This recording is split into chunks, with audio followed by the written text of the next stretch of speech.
Okay. What you thinking? What you feeling like talking about baby girl? I don't know. I don't know. This is the first test of this, so I'm uncertain as to what to talk about. They said it could be about anything. Um. Well, So. I made some exceptionally good sweet rolls the other day. Oh, The tell me best. about them. What? Tell me about them. What kind of sweet rolls? Okay.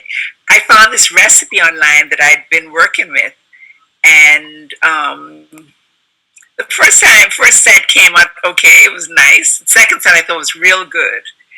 The third set was horrible, horrible, horrible. Well, this past week I made some, and I did not use the electric mixer. Okay. I did not use the electric mixer with the dough hook, all fancy that I used before. I was at Kristen's and she hadn't unpacked all her things yet. She may have unpacked a mixer, but I didn't. I was just going from scratch. So I took a bowl, a plastic bowl, or was it a glass bowl? A glass bowl. And I couldn't find a wooden spoon, so I took, because she hadn't unpacked anything yet, so she had a big fork. Well, I decided to try it, and I just took with Lisi in tow. Lisi was nestled here on my hip, and we made the bread, and we stirred it and stirred it and stirred it, and it came. It was really amazing how elasticy the dough was. Oh. And every time I'd made bread, I'd read about the dough, and when you spank the dough, it's supposed to feel like a baby's bottom. Uh huh. And mine can never feel like baby's bottom. This one did. Oh, that's exciting. So I'm so excited. Yeah. So I made the rolls, and of course, toward the end of making it, Clara came in and she wanted to make some. So I cut some of the dough off for her, and she kept adding flour to hers, more and more and more flour till hers was nice and hard. No longer like a baby's bottom. Not like a baby's bottom at all, a scaly bottom. And anyway, and we baked it, and it was so amazing, Laurie. The rolls that I've made in the past are always good for like a day or two, and then it would get dry and really still tasty. But to enjoy them, you'd have to warm them up to eat them.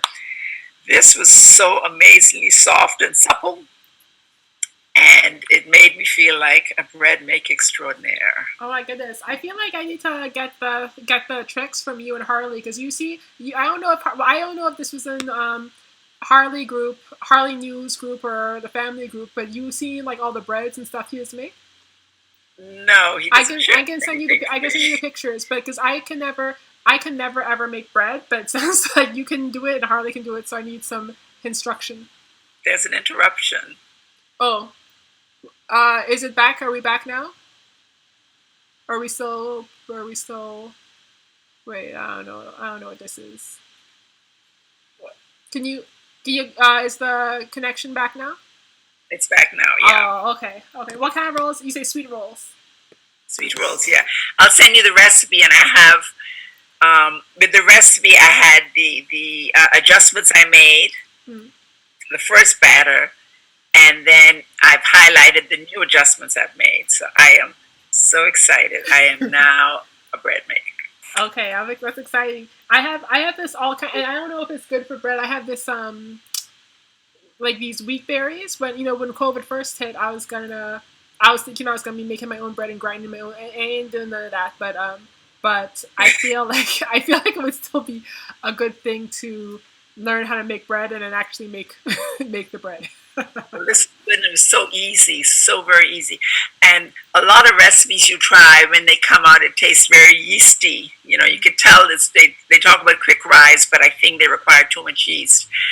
This was perfect. This was, oh my word. I'll send you the rest. Okay, thanks. So what else do you want to know?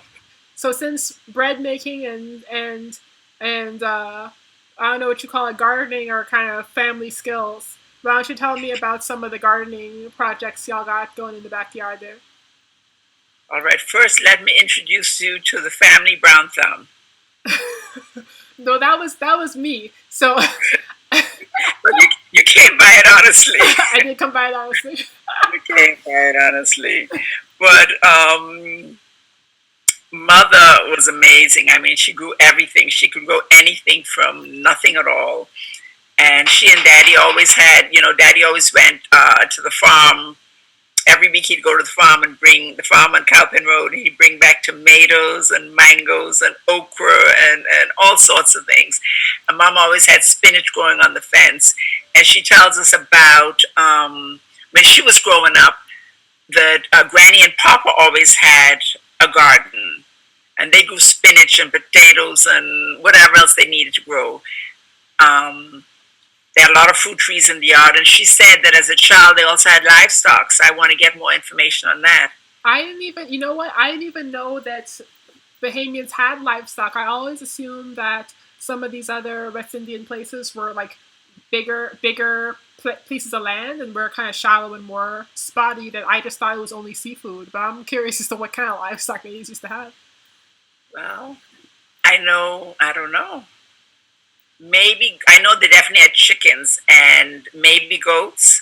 I know Daddy, because Daddy told us why he would never eat goat, because as a child, his dad took them out and they had to slaughter a goat for dinner. And he just, after that, it was hard for him to do. I'm not sure. But I remembered as a child in Granny's yard and over in Miss Cooper's yard, they had chickens, and we'd go see the chicken coops, and the chicken would lay the eggs, and the rooster would sit on the fence and crow in the morning and at night. And at bedtime, at dusk, the chicken would line up on the roost, and they would go to sleep. They would like sleep, just perch atop something, a roost, and they would sleep. And I remembered over in Mrs. Cooper's house, she would give us some chick feed, the corn, and we'd sprinkle it out for the chickens to eat. Chickens would go and eat the corn, yeah. What else do I remember? Going to Grandma's house, Daddy's mom, fruit trees galore. We would have dillies and coconuts and mangoes, I think. Anyway, all of our grandparents had fruit growing in their yard, and they all cooked, and they all sewing. Like I made this, and I'm sure one day you're going to be able to make your own garments. Well, hopefully, that's the next endeavor. Next endeavor, yeah. Well, you're from a long line of tailors.